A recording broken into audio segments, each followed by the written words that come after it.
guys. We're Mars Landing Simulator 2014. I'll just go ahead and start with introducing our team makeup. We have Alex, who's setting up right now, and he's the programmer. Randy, he did 3D modeling. Matt, he's our resident expert. He works at SpaceX, he's really cool. Logan, he did programming, and Jade did music, specifically elevator music and disco music. If you're wondering how that fits into a Mars landing simulator, I will let you know. So basically, the goal of this game was to combine the super realistic physics of a simulator with the absurd gameplay of something like, I don't know, co-op. So the way the gameplay works is that you're trying to land the Mars rover, which if you had full control over it, it would still be pretty hard. But then we make it impossible to control. We give you a bunch of buttons that you can't really tell what they do when you play, and then we don't tell you what they do, and we just let you play. Half the buttons help you control a ship, and half of the buttons make you die. Our goal is to make 1 out of every 1,000 playthroughs a successful landing. So here you go. So that you see there's all the buttons on the screen, and you don't know what they do. Also, every time you play, the buttons are mapped to a different key on the keyboard, so you can't learn the buttons, you actually have to experiment each time. Also, the blast door is closed, you actually can't see anything. And you have to figure out, oh, there's a button that actually starts a fire in your cabin. If you're wondering why that exists, it's because Mars campfires are actually pretty neat.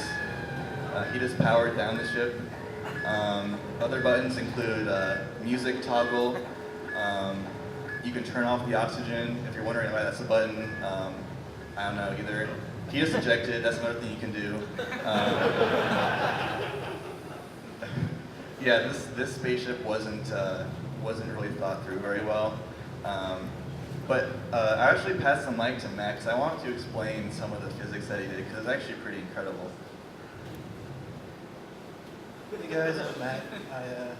I'm an engineer over at SpaceX. I'm not a programmer, but I learned C# this weekend, which was fun. There's some physics in this game. Obviously, we use Unity engine, so we took advantage of a lot of that, which is awesome. Just mapped the Mars gravity to realistic values. I threw in some pretty simple drag models. Took some data from Apollo, some data from the Dragon capsule that SpaceX makes, and just kind of jumbled everything together and made something that kind of looks like it's realistic. And if you actually had control over this capsule, it would fly pretty well. It would make a whole lot of sense, but you won't be able to control this thing. You got T for roll left, and you got Q for roll right, and that's one time. And then the next time you try to play, it's something totally different. So. Yeah, good luck. All right, I just want to point out a few more things once the game gets restarted. There's actually a very realistic chance of survival calculation that's being done every second, and it's based on whether or not you have the music playing, and also whether or not you have the parachute deployed. So, combination of realism and absurdity is kind of the name of our game here. So actually the chance of survival is here. So right now it's about 15%. Hopefully that's going to rise as he turns on the music. I haven't actually managed to turn on the music yet up here, so let's go do it. Yeah, so I want to have the music play because actually Jay made 2 nice little loops for us. Yeah, you can't really see it on the screen, but it's actually a self-destruct button. Sorry about that. And the funny thing about the self-destruct button is that every time you press it, the timer goes up by 1, but it doesn't actually blow up your ship like you think it's going to. So, yeah. So basically, absurd gameplay combined with simulation is what our game is. So, any questions?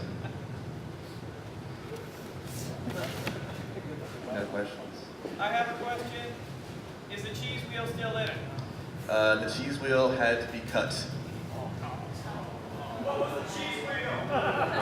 The cheese wheel, okay, so our ship was actually loosely modeled off of a SpaceX lander, and as part of history, when SpaceX first launched a lander out into space, they actually released a cheese wheel out into space, deployed it so it was floating around somewhere out in the galaxy. That's not true. Wait a It minute. didn't go out into space. It came back. Oh, it came back. They left it in the capsule. They left it in the capsule. Well, they brought cheese to space is the idea. So to pay homage, we were going to, oh, there you go.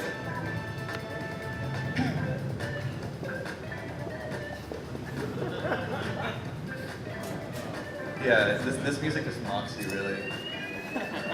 Yeah, so we were gonna have a cheese wheel in our game, but we had to cut it because there weren't enough buttons to have all the things we wanted to have in it. We thought the fire extinguisher was much more important.